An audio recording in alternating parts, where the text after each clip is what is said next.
ప్రధానమంత్రి గారు ఎప్పుడూ చెప్పారు, తీవ్రవాదానికి ప్రపంచంలో చోటు లేదని చెప్పి దీనిపైన చర్య తీసుకోవాలని సింధూర్ అనే కార్యక్రమం పెట్టి టెర్రరిస్టులను హతం చేసిన దేశం, హతం చేసిన ప్రభుత్వం కేంద్రంలో ఉండే ఎన్డీఏ ప్రభుత్వం అని చెప్పి కూడా నేను మీకు తెలియజేస్తున్నాను.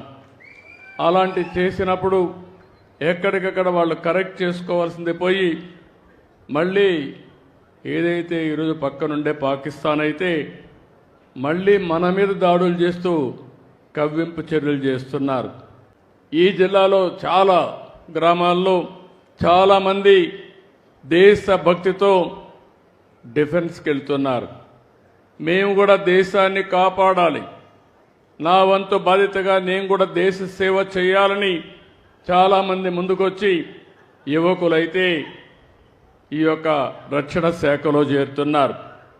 అందులో చేరిన వ్యక్తుల్లో మన తెలుగు బిడ్డ మురళీ నాయక్ ఈ జిల్లా వాసి. ఆ మురళీ నాయక్ ప్రాణాలు కోల్పోవడం చాలా బాధేస్తుంది. ఈరోజు మీరు చూసినప్పుడు జమ్మూ కాశ్మీర్ సరిహద్దుల్లో పాకిస్తాన్ జరిపిన కాల్పుల్లో మన ఉమ్మడి జిల్లాకు సంబంధించిన వ్యక్తి నిన్న చనిపోయారు. గోరంట్ల మండలం కల్లి తండాకు చెందినటువంటి మురళీ నాయక్ వీర మరణం, దేశం కోసం చనిపోయారు. బాధేస్తుంది. వాళ్ళ తల్లిదండ్రులతో ఇప్పుడే నేను మాట్లాడాను.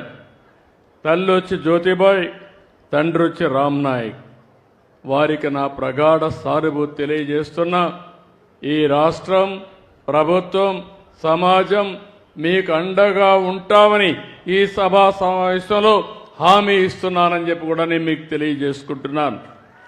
2 సంవత్సరాలు ఆర్మీలో ఉన్నాడు, ఎనలేని సేవలు అందించాడు. ప్రజాస్వామ్యంలో ప్రపంచంలో ఎక్కడ కూడా హింసకు తావు లేదు. అందరూ కూడా ప్రగతిలో పోటీ పడవలసిన అవసరం ఉంది. దేశాన్ని అభివృద్ధి చేసుకుని ప్రజలకు మెరుగైన జీవన ప్రమాణాలు అందజేయాల్సిన విషయం ఉండాలి. కానీ ఎక్కడికక్కడ కవ్వింపు చర్యలు చేయడం, లేనిపోని సమస్యలు క్రియేట్ చేయడం చాలా బాధేస్తుంది. అయితే ఇలాంటి జరిగినప్పుడు మనం అందరం కూడా అండగా ఉండాలి. దేశభక్తితో ముందుకు పోవాల్సిన అవసరం ఉంది. మన రాష్ట్రంలో ఉండే అన్ని ప్రాంతాలు కూడా అప్రమత్తంగా ఉండాలి. దేశం చేసే పోరాటానికి ప్రతి ఒక్క వ్యక్తి సంఘీభావాన్ని తెలియజేయాలి. అండగా ఉంటామని నినదించి చెప్పాల్సిన అవసరం ఉందని చెప్పి కూడా నేను మీకు తెలియజేస్తున్నాను. భారత్ మాతాకి, భారత్ మాతాకి, భారత్ మాతాకి. అదే సమయంలో ఎవరైతే చనిపోయారో, వీర మరణం పొందారో వారి కోసం 2 నిమిషాలు మురళీ నాయక్ ఆత్మకు శాంతి కలగాలని కుటుంబ సభ్యులకు ప్రగాఢ సానుభూతి తెలియజేసుకుంటూ 2 నిమిషాలు మౌనం పాటిద్దాం. మరిన్ని వీడియోస్ కోసం ఛానల్ ని సబ్స్క్రైబ్ చేయండి. లేటెస్ట్ అప్డేట్స్ కోసం వాట్సాప్ ఛానల్ ని ఫాలో అవ్వండి. ఆ లింక్ డిస్క్రిప్షన్ లో ఉంది.